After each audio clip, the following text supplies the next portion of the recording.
Hello, hello, hello, everyone, and welcome to the conversation. We are here for episode 4. We apologize that we're a little bit late, but we had some technical difficulties here on this end. But now we are here and we are ready to go live. I'm here with Alaina O joining me today. Hello. Um, Stevie will not be with us on today.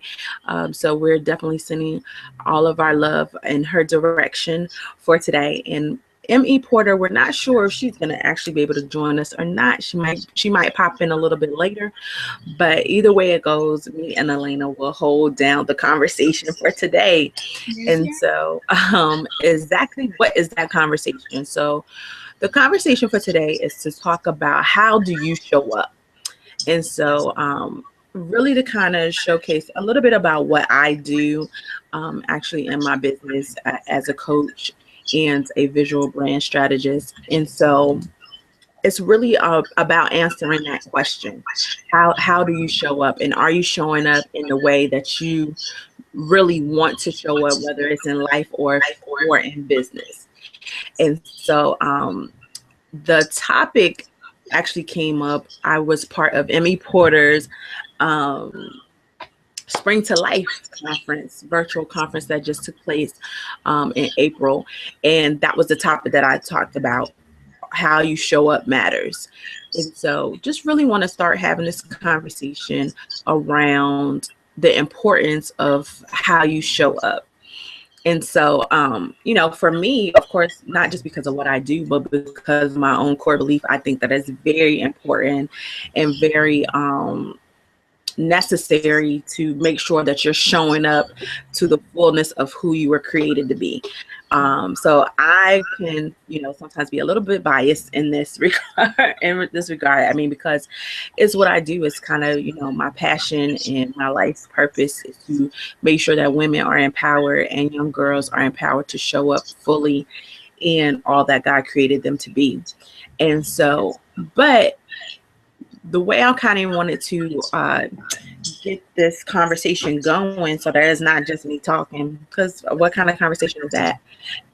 Is to first ask those that are joining us to make sure that if you are watching, that you are part of our Facebook group, the Conversation Talk Show, where you can actually place your questions or your feedback there, or you can actually go to our event page, which is also the Conversation Talk Show for today.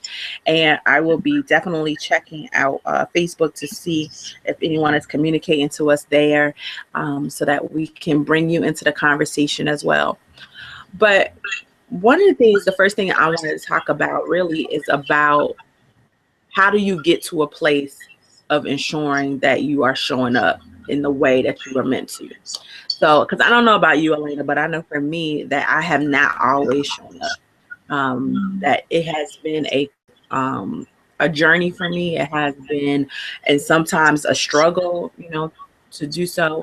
And even now, I'm always like conscious of the fact of making sure that what I'm doing and what I say is really helping me to show up, in the ways that I see myself and the way that I want people to relate to. So I want to know if I'm by myself in that. Absolutely not. No, I mean the whole, journey, as I see it, is all about that too. Just figuring out how. I mean, first of all, who you are. Because I know for myself, I came into this whole entrepreneurial business, artistic space with that question. I mean, that was the main thing that kind of drew me here, because I mean, I was stuck in what other people or what I thought other people wanted me to be doing, or what I thought what I was supposed to study in school, what they said that I would be good at. It wasn't necessarily what I enjoyed. And then even like the clothing, it was like I was in the clothes that had been kind of marketed to me, not necessarily the things that I felt beautiful in, or, whatnot. And so it was just about really, discovering that, kind of allowing those discoveries to really shape me. And then, I mean, finding it, the whole scavenger hunt, because it's like after you kind of know what your style is and you're not just, this sort of off the rack, what they have in the display window anymore. You got to hunt that stuff down because, it's not, the more I think that we become these unique, fully expressed versions of ourselves, it's harder to find those things that really, speak to you and just kind of make your heart sing. So absolutely. And then, the words is also true with that because you have to find your own language. You're not just saying the things anymore that, that you hear what's the lady? Ain't nobody got time for that. I mean, there are always these sayings that are kind of going on, and it's easy to just kind of pick those up and let those be the way that you verbally express and represent yourself. So, I mean, it's all just an exploration, if you ask me. I definitely think. I mean, I think so. I think also because we're always evolving too, and we're always coming more into our own selves and realizing, those things that we like and that we don't like. And it's not just always just in fashion. Of course, that's my area of expertise, and it definitely does show up there. But like you said, it's like in the language that you use, it's in the wording that you're using, it's in what you decide to do with your time. Are you really doing things that you enjoy, that make you happy? Are you willing to sometimes even step outside of your box to discover things that you may not have been accustomed to? So for me, one of the big pivotal moments for this kind of like self-discovery phase was when I moved to Dallas in 2007. And I share about this a lot when I'm talking, but it really was kind of like a pivotal moment for me because when I moved out there, I had one family member that lived there, and she didn't stay long. And then here I am in a whole nother state with no family, no friends. And, after staying home for like months, it was like, wait a minute, I don't even know what I'm doing. Yeah. In order to go out and start exploring, where I'm at now. It was so, I was so into going wherever my friends wanted to go, or whoever I was dating wanted to go, or hanging out with my parents, doing what they wanted to do. But it was like, what do I really enjoy? Yeah. I had no clue. Yeah. And so, that's deep. And then, that part about willing to go by yourself, because it's like, that's scary too. Right. Definitely, because you're definitely trying to just kind of blend in. Like, wait a minute, the first time I went to a restaurant like by myself and had to say table for one, it was just like, oh my God. Yeah. And, it's so often too, when you go out, people do look at you like, oh, are you waiting for somebody? No, I'm just here by myself. I might just might eat, Yeah. wait for somebody else to be hungry. Like that's enough, But in doing so, it did teach me, what things I like. Like, I enjoy art museums over statues. Like, I know that I enjoy live music, live bands, more than certain things that I just never had even paid attention to. I prefer smaller, intimate crowds than big crowds, but I've always, done things and gone places with large crowds because that's what my friends like. And I can still do those things and have a good time, but that's not my preference. So if someone asks me what my preference is, I can say, well, I prefer intimate settings. And so all of that for me is really about how you show up, because people begin to see, okay, this is her element, because you're more comfortable once you know what you like. You're more comfortable in that. And so, then you're able to walk with more confidence, and, I'm happier, and people can see the joy and all of those different things that all work together that a lot of people don't often, really even pay attention to. I mean, especially as women, because we're so quick to try to lose ourselves in our loved ones. You know, what do our kids want to do? What do our kids want to be? Our husbands, you know, significant others, all of those types of things. And, you know, I've heard so many women that have told me they didn't know what their favorite color was, you know, until they started going through the process of branding and trying to figure out what they wanted for their business.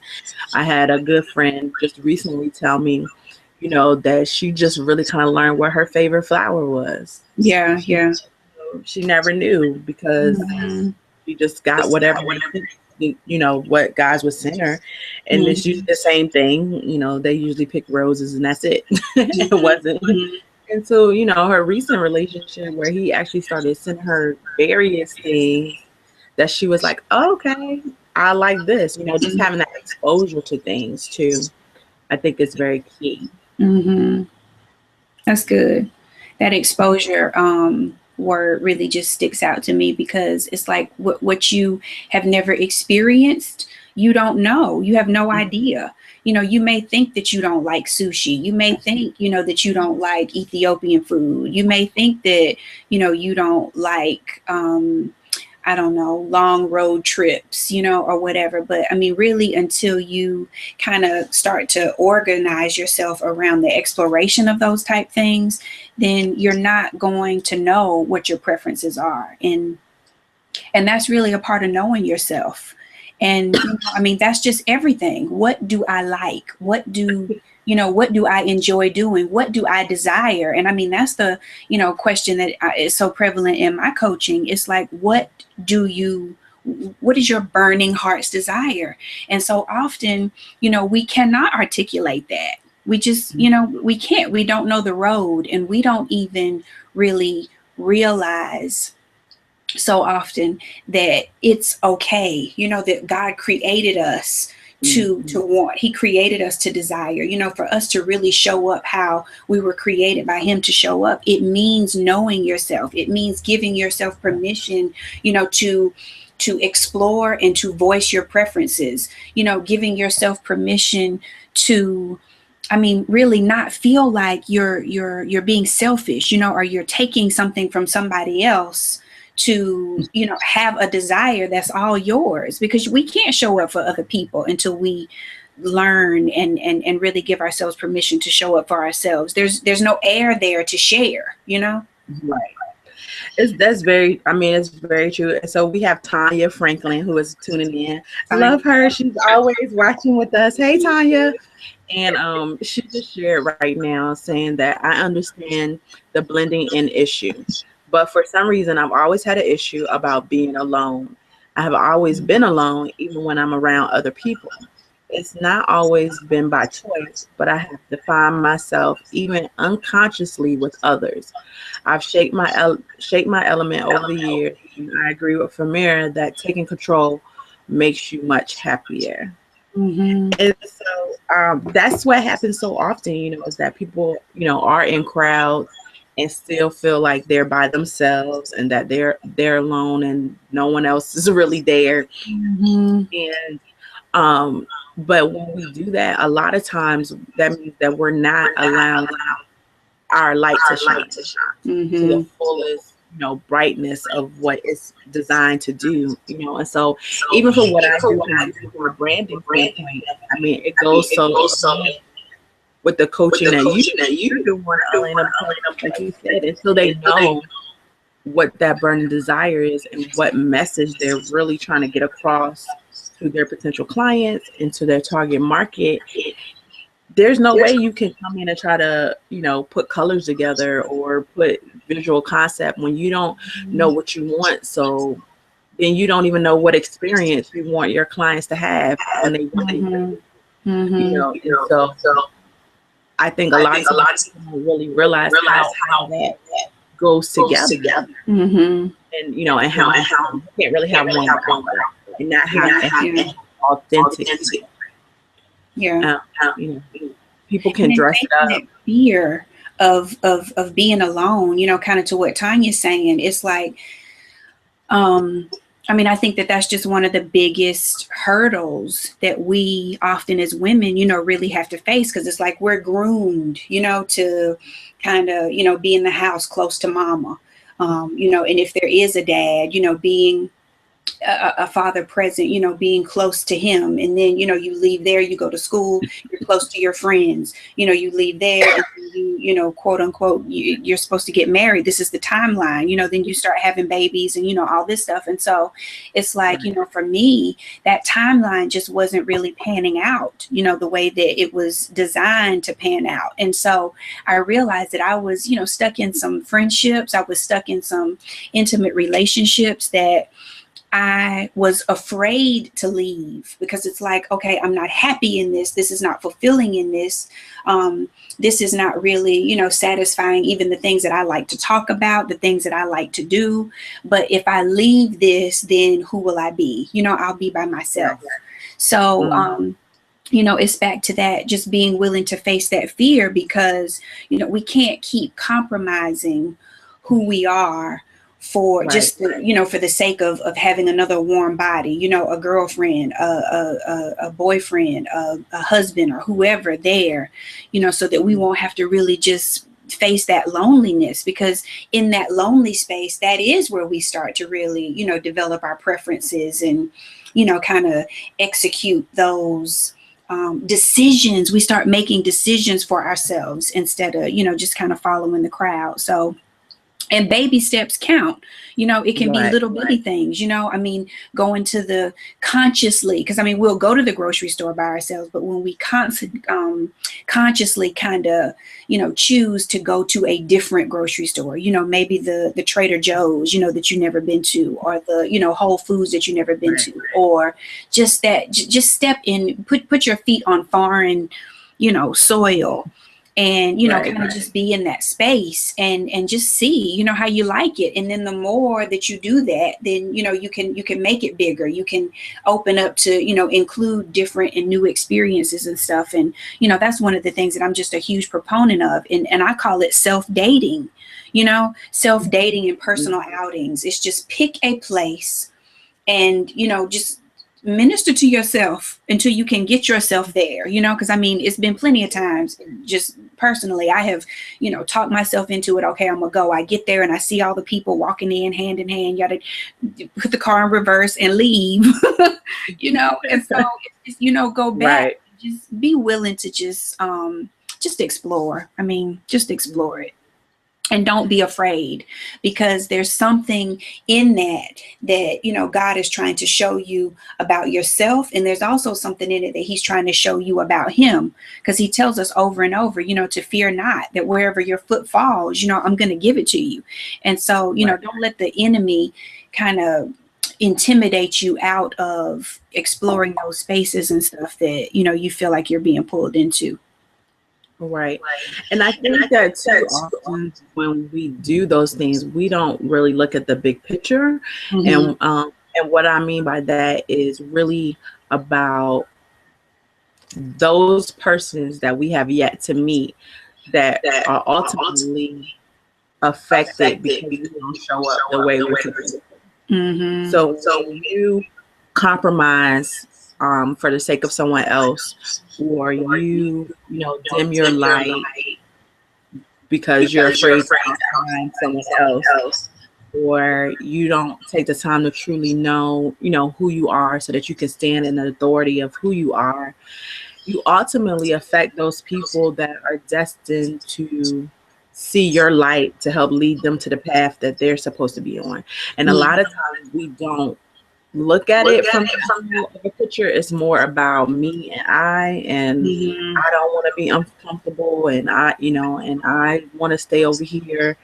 That we don't really think about the gravity of what not showing up really can do, in the world, not just for us, because I feel like the whole experience is really about relationship. I mean, everything we see, even with our relationship with God, our relationships to one another. And so when you're operating from a place of falseness. I mean, that's pretty much what it is, you know, being cut and dry when you're not, you know, being your true self. That affects, you know, it has a ripple effect. You know, not just yourself, but all those that are supposed to come in contact with you. And so really being able to clean that up and take responsibility for, okay, you know what, I haven't showed up how I was supposed to. I haven't done things the way I would even want to or know that I should have, because I was trying to be someone else, or you know, I was trying to appease to someone else's definition of who I was supposed to be. That's where true liberty comes, not just for you, but for those that hear your story and those that now you show up for, without even realizing that you're doing it. You know, those people that now, because you have joy, you're smiling when you walk, you know, into a place because you actually want to be there. I mean, you know, a lot of times it seems so elementary and it seems so simple, but I mean, it just is what it is, and oftentimes we don't, and so we don't do it, and we always often look at our one puzzle piece and don't realize that that piece is one part of a bigger picture, you know. And so you know, and so that makes it more important. And for me, it wasn't until I really started looking at it from that standpoint that I could say, how dare I, you know, not show up? Because there's people waiting for me to show up. There's people waiting for you, Alaina, to show up, you know, and all those that are watching or will watch, there's people literally waiting for you to show up how God intended for you to show up.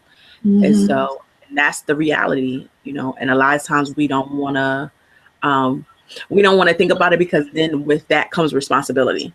And so we don't want to take on the responsibility of knowing that we actually do affect other people's lives. And so, you know, you hear it all the time, a lot of times, especially like with celebrities, they always be like, I'm not no role model. Yeah, we all are, whether we want to be or not. Somebody is watching you and modeling themselves after the person that you are, regardless of what platform or what stage you have. I mean, it could just be your neighbor's kids, or, you know, you go to the same grocery store every time and you talk to that same clerk, and, you know, you're being a role model for that person. So we all are operating in that role, whether we want to or not. So. That's good. That's good. I just know, I mean, I wholeheartedly agree with everything that you just said. And I mean, just what I want to add to it is, you know, from my own walk and my own journey, and I mean, just my own self exploration, it has been, I think that idea that, you know, how I started out from that place of, you know, how dare I not show up? How dare I, you know, not, you know, put myself out here? How dare I not share my gifts and talents? But at the same time, Famira, the bigger question that was kind of looming was, or the bigger truth was that I was not comfortable with my gifts and talents yet. You know, I was not comfortable with that expression. And so I think that it is a dangerous thing when we, you know, are not consciously cultivating that part of ourselves that the rest of the world is in need of. But I also think that it is dangerous for us to have putting ourselves out there as the focus before we're really ready, you know, before we're healed in, you know, some aspects. And there's still, you know, some parts of the journey that are still kind of segregated, you know, in our hearts and in our minds. And we need to, you know, really work that stuff out, process that stuff before I can go out and then try to, you know, integrate and, you know, put myself out there in the world. There's a healing that has to be done first. And if it's not done, then I will I'll damage myself. I'll damage my witness. I'll damage those people who are looking, at me, as a role model. I look at some of the, leaders, and I mean, leaders from Hollywood, leaders from church, leaders from, the educational systems and stuff. And, these people are really putting forth they don't know themselves, but they Right. know what the role model is supposed to look like. And so they put that out there. They put one face out there, and then behind closed doors, there's somebody else. Well, Right. because, that duality is going on, eventually the truth comes out. And when the truth comes out, then it just becomes this, this question: is anybody who I think they are? Because I was sure that I knew this person. You hear, I am gonna name names, but I mean, it's just so it's so sad that the call to be out front is when we allow that to pull us into a position that we're not ready to fill yet, because we haven't done our own personal internal heart work. Right. I mean, I totally agree with that. That's the whole premise of the importance of being authentic and really taking the time to do the work. Even when you're talking about getting to know yourself and showing up, that's not just only one faceted in the fact that, okay, go to a couple restaurants, try some new food, or try on some new clothes. A lot of that is actual taking the time to have those internal conversations with yourself and Mm-hmm. find out, well, when I get mad about this, what is that really stemming from? Why do I get so agitated by, this or that? You Absolutely. know, asking yourself those hard questions to do, like you said, that hard work, that is definitely, a part of the journey. I mean, it's not easy. Like I said, I lived in Dallas 5 years, and from a standpoint of a lot of the things that I even faced as far as situations, situations and internal ones, it was like 5 of the hardest years of my life out Mm-hmm. there, experiencing different things that I had never experienced before. But at the same time, it was the best 5 years of my life because it did teach me who I was and Mm-hmm. what I could overcome, and and how I could stand on my own That's without awesome. always having to, run to my family or, to my friends to rescue me. Um, those types of things. And what it really taught me was that it was okay to be all of who I was. Mm-hmm. For me, so often I talk about how I really have a duality to who I am. So I'm very super creative, but at the same time, because of how I was brought up, I'm also very much so a planner. Like, these are the steps that need to happen to make this Mm-hmm. creative piece that I've thought of That's both come to pass. worlds. You know, and a lot of times that's not a duality that most people have. They're usually one or the other. Also for me, like, I'm very girly girl, but at the same time I'm very tomboyish. Like, it is equal. And so for me, so often in my life, I was always trying to be one or the other because everybody else was usually one or the other. And I felt like I just can't be both. Like, I can't like motorcycles and tutus, Mm-hmm. but what I discovered was, yes, I can, because I really do. Like, that's who I am. I I like combat boots just as much as I like stiletto heels. It just is who I am, and get into a place of having those hard conversations, and those hard conversations that you're talking about. It was what really led me to realize that that's okay. No, everyone's not going to get it. And they look at me like, what are you doing? Like, I'm always a girl that picks out the ugly shirt. But then, turns it into this great outfit. Like, that's just a knack that I have. I like unique things. I like things that the average person is not gonna pick up, whether it's, clothing or furniture or, whatever it is. Like, that's who I am. I like to have, pieces that not everyone is gonna do or have. And so, but that's okay. That's me. And, and on the same flip side of that is with giving myself permission, I give others permission to be who they are, because I now come from a place of knowing what it's like to really hold yourself hostage to what everyone thinks you should be, because in reality that's the responsibility, and that's really the truth that we have to realize, is that as much as we think that they're trying to hold us in the box, no, we are the ones that are actually holding ourselves in the box. Because yes, they can tell us what they think we should be, but we don't have to stay there unless we choose to. So if we're staying in that box, that's self-inflicted, but oftentimes we always looking at it like, oh, because they provided the box, it's their fault that I'm not. They can hand you the box, but you have to get in it. And you can choose not to, and say, no, for me there is no box. So, and that you can choose not to without loss of love, safety, and belonging, because that's so often why we stay in the box, because we think, that if I make a choice that is not approved of, or if I make a choice that's, kind of off this, beaten path, then people, they're not going to love me anymore. It's not going to be safe out there, and I won't have a group, I won't have a tribe, I won't have, anybody to belong with, to be connected to. But that is so not true. And the thing is that, we also have to be willing to risk the unknown, to experience that good. And so when you step out there, you put yourself in position to attract a greater love, a love that is unconditional.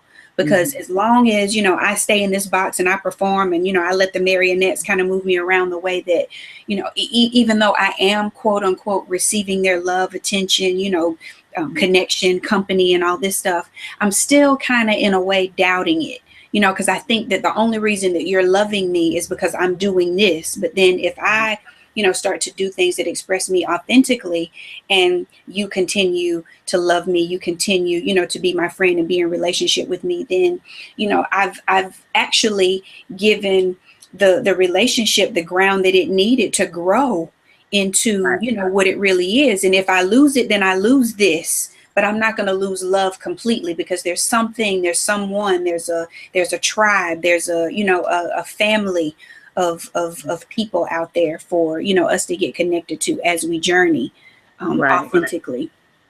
Right. And, and it's really, to me, it's an amazing thing, because as you go through it, then you really even start to see, what things you were allowing yourself to be held hostage to that are just not true, So like for me, growing up, I'm an only child, and all of my cousins are boys. And so in school, because usually where I got a lot of the flack from were from other girls, I gravitated to being friends with the guys. And because definitely then I was definitely, more tomboyish. And so, I always gravitated to that. But what happened was I kind of took that into adulthood. And I remember I used to always be like, oh yeah, I only have male friends, because I don't make friends with women very well. And, I don't want to deal with all the drama, and women are just so messy. And, so I don't really have a lot of female friends. And so then I would have female friends, but what I noticed was the female friends I would get, they all said that same story. So they all say, I don't really get along with women. I normally get along with men. So then we became like this little band, just us, but we all was still repeating that same story. Yeah. And so, but then what ended up happening is now, after going through, and truly learning myself and knowing what I like. So now when I show up as Famira, and not someone else's version of what Famira is supposed to be. And, I'm doing this whole entrepreneur thing. Like, I'm meeting so many fabulous women, like that now is to the point where I realize, okay, that's a story that I made up myself, like that helped protect me during a time where I felt like I needed that protection. And so, but it's really not the truth. Mm-hmm. There are tons of, fabulous women that don't do mess, that don't do drama, that authentically want to see other women excel, Mm-hmm. that authentically want to have relationships and, and build relationships that aren't superficial. I mean, because really, if I continue to have been in that mindset, like I wouldn't be on this talk show right now. Like Mm-hmm. I wouldn't be doing the conversation because Mm-hmm. I definitely um wouldn't have been going into it with people I didn't already know, Yeah, you yeah. know, to a certain level. And then so it just would have never took place. But because now I'm, learning that sometimes we have to change the story that we've told ourselves and that we've been living through our whole Mm-hmm. entire lives. And that's part of the hard work, that comes in. It is. Who am I really? How Mm-hmm. am I showing? That's good. That's true.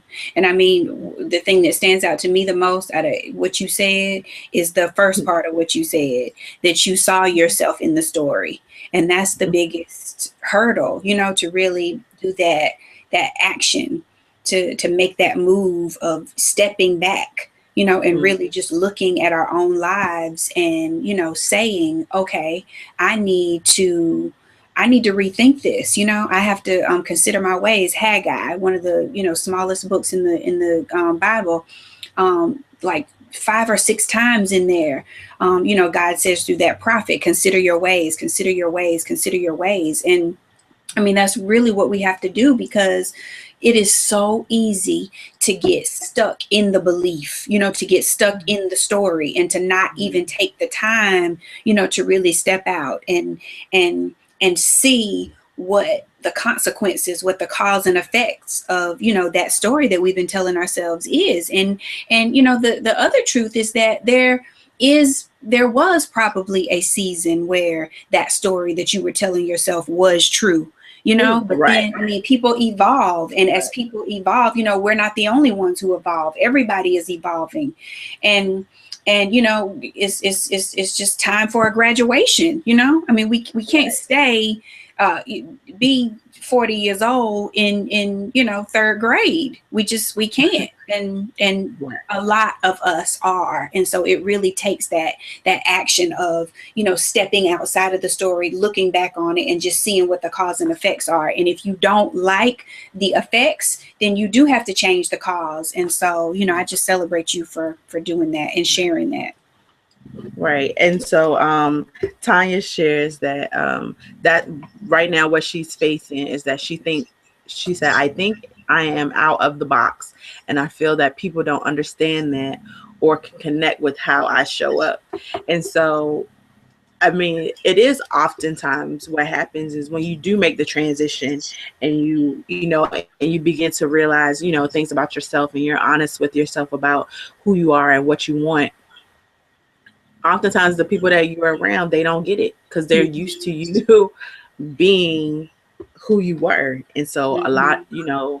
a lot of times they don't know how to make the transition with you. Mm-hmm. I think that, but you have to be okay with that. You Yeah. have to Yeah. realize that that is a piece of the journey. And Mm-hmm. so, for me, I have not, I have lost friendships. I have lost relationships, people that I was really close to, um, that didn't get it, but I refused to go back. And so, those things were severed.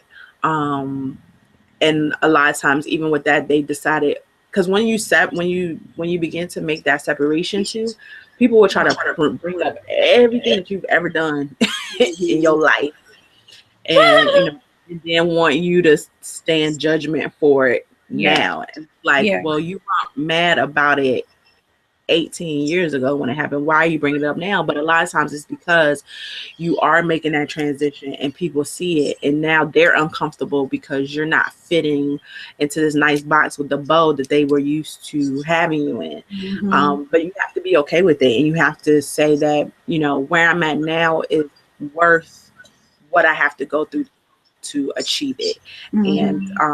and you'll find that the more you operate in that, you'll attract, Yeah. those people that get it. and that, are looking to help you elevate and keep you motivated and keep you going. And oftentimes it don't take a long time. It's not even necessarily something where you just gotta, I think, especially as Christians, a lot of times we always talk about being in the wilderness and 40 years and all that stuff. But you don't really gotta be in the wilderness that long. It's up to you. I mean, just like with them, they was out there because they didn't want to do what they were supposed to do.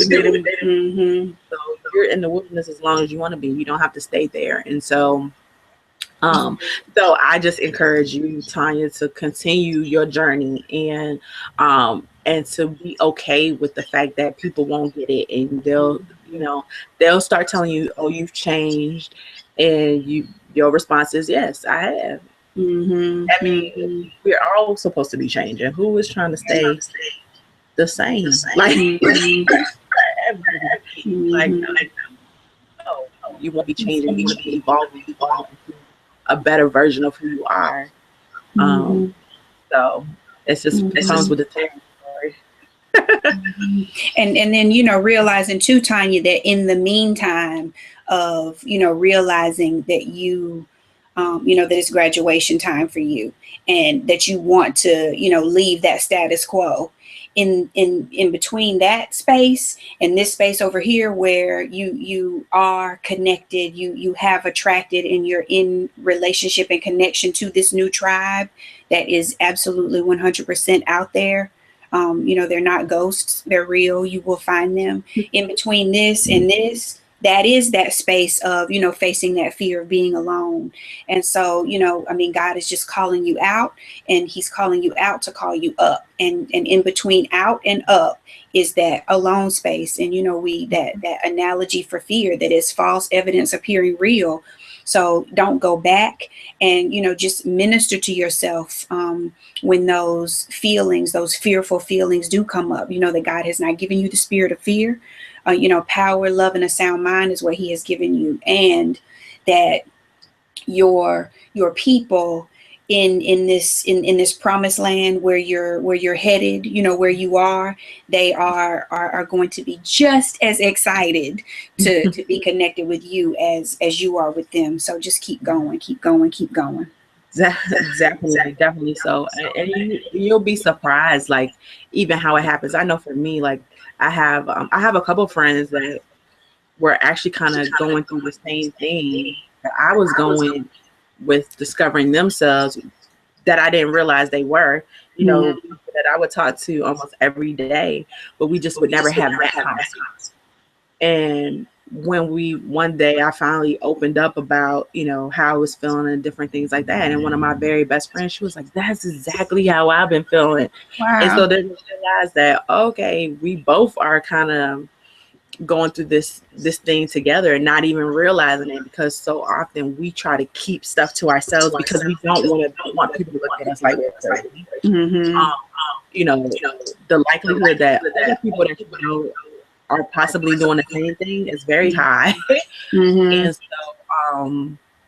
so you just never know. So, I mean, definitely always be led with when and who to have conversations with.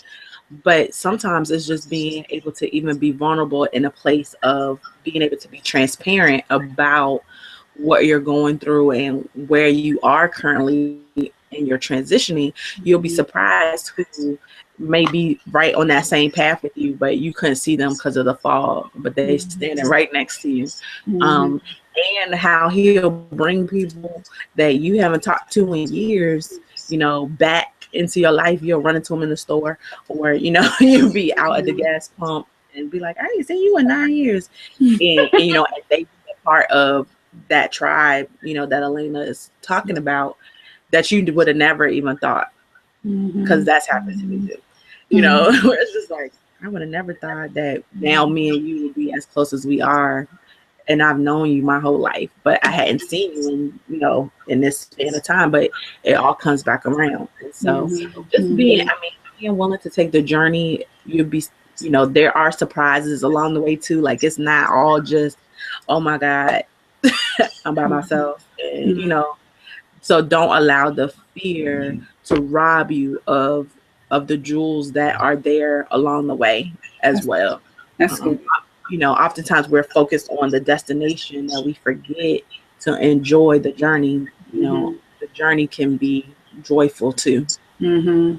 That's good. And go places, you know, Mhm. I mean, satisfy your heart's desires. If there's something that you're curious about, go check it out. You know, if it's a wine tasting, or it's a, you know, a cooking class, or if it's a sewing class, or if it's a salsa, you know, class, if it's a play, if it's an acting class, if it's, you know, voice lessons, if it's ice skating, if it's roller skating, if it's bowling, if it's, did I say hiking? You know, whatever it is that you Right. check out stuff, you know, explore the land, explore it, because there is a, relationships are so important.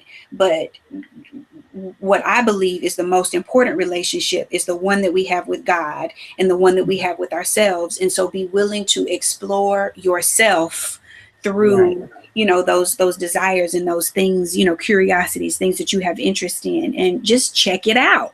Check it out. Right. And you know, and it's so true, because and then what happens is, like for me, is like you go to that wine tasting, and then while you're there you meet people, and even though you might not necessarily Absolutely. connect with anyone at that wine tasting, people will start talking about other things they're doing, and you're like, oh, I've always wanted to try that, but I never knew where to go do that at. And then you Mm-hmm. find out about something else, and maybe it's that third or fourth thing that you finally get to where you actually Mm-hmm. make a connection with someone, and you know, and you're able to build that friendship.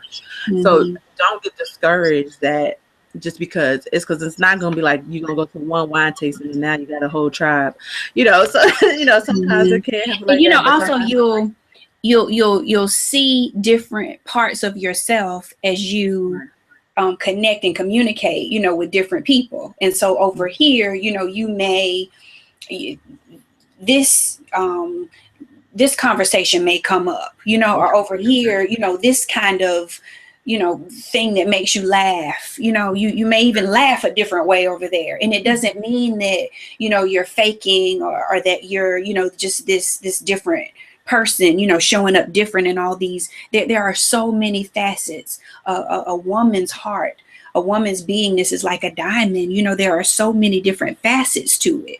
And so, you know, to just let yourself enjoy and let yourself be, try on, you know, all those different facets, and allow the light to hit each one of those facets in a different way. Um, you know, you'll just see different sides of yourself. You absolutely will. And you will begin to learn which side of yourself feels the best, you know, because it's, the other thing is just, it's so much about feeling good. Those things that bring you joy, make you happy, make you laugh. You know, do those things, do that, do that. right, right, exactly.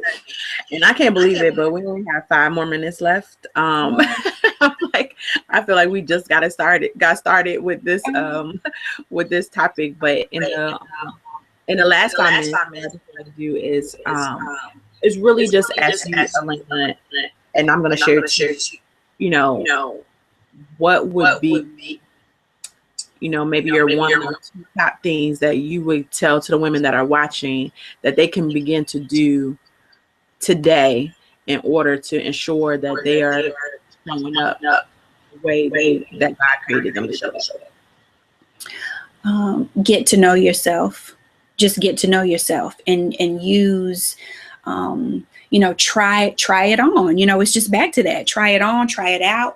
And, you know, by try it on, I mean, it can be, you know, clothes, it can be food, it can be spiritual practices, you know, meditate, pray, journal, you know, take yourself out on dates. Just give yourself permission to get out of the box. And by getting out of the box, it is not about, you know, shocking yourself out of the box. It's not, you know, scaring yourself out of the box. Although I do invite you to, you know, give yourself permission to shock yourself. You know, if there's something that comes up that you've never explored anything like that before, still do it.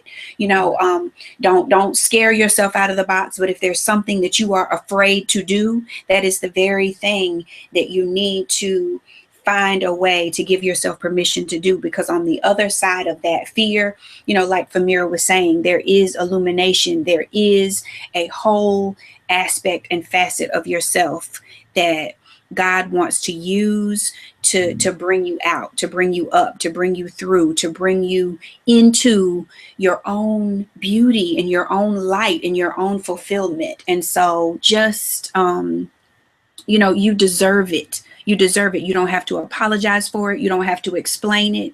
But you have God-given heart's desires, and you have a God-given beauty and a God-given radiance that does not look like anybody else's. And so stop looking for yourself outside of yourself and just give yourself permission to explore that inner terrain, because that's where the riches are. That was so good. So good.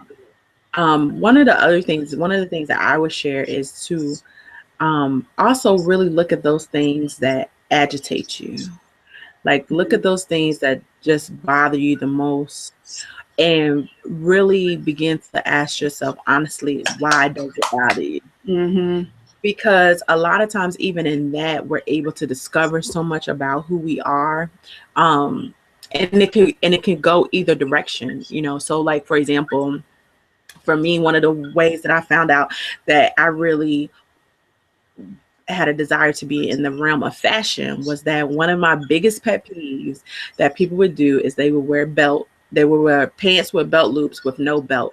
But when I say that, it used to like piss me off. Like, I would be so agitated, and I used to always be, and my friends would be like, "It's just, what are you talking about? My shirt is over." But I mean, it would really bother me. Like, why are people doing that? And, I had to sit down and be like, why am I so mad over the fact that people don't have no belt on? Like, Famira, it's not this deep. Oh, wow. What are you so upset? I mean, but Alaina, like, I used to really just be like, what is wrong with these people? Why do that? If they didn't want you to have no belt on, they wouldn't have made it with belt loops. Like, I would really do it, like, all the way to the top. But for me, it was really more about wanting to help people explore fashion and do things that they normally want to do. And it really wasn't about that. To me, it was like, are you just not embracing that part? Mm-hmm. Why are you so against the belt? Like, it was more those types of questions, not just the aspect of they didn't have a belt. But also on the flip side of that, you learn about things that you wish you were able to do. So, like, my mom, if she watches this, yes, I'm talking about you, Mom. And I've never admitted this to her. But one thing, like, with my mom is, if we're at the movies, like, if something is funny, she laughs loud. Like, it's just funny to her, and she just laughs loud. She's not really concerned about who's around her. She's just enjoying herself. Same thing with worship service at church. Like, when she gets into the place of worship, she wants to be loud. Like, she just want to be loud. But I used to get so mad at her, like, why are you so loud? Like, be quiet. Like, stop drawing so much attention to yourself. But it really wasn't even about the fact that she was drawing attention to herself. I had to be honest with myself that I was upset that I wasn't as free to do that. Like, I didn't feel free enough in myself to laugh loud and not care what other people were thinking about me. And I resented that she was able to be free in that, and I wasn't able to. So that's why I say, like, look at those things that really agitate you, because they can be very enlightening to who you are at a deeper level, but you've never paid attention to it. Because if you can't say why you don't like something, then you really can't say you don't like it. I mean, you have to, there's a reason. Either I don't like the taste of that, or, I've tried it, but I don't like it for this reason, or I don't like how it makes me feel, like you said. But until you can really answer that question honestly, like, you just never know where that is leading you. So that would be my last piece. And we are now over the 4 o'clock hour. And so I am so excited. Thanks for being here with me, Alaina. Yeah, I enjoyed it. I was a little worried, but this was awesome. I was thinking, what are we going to do without two missing? But this was really I good. know. Thank you. Yeah. We held it down. We held it down. And so as everyone continues to get to know us, you will understand why so phenomenal that is me and Alaina. Because even this, having to do this part, just me and her, is outside of our box. So, so we are living what we are sharing on the show today. And so I just want to say thank you to everyone for joining us for this edition of The Conversation. And be sure to join us in our Facebook group, The Conversation Talk Show. It's open to the public. You can join us there. And we'll be having the after party over there and continuing the conversation. So until next week, always have the conversation. It's connecting the relationships between life and business. Amen. So see y'all next week. Bye. Blessings.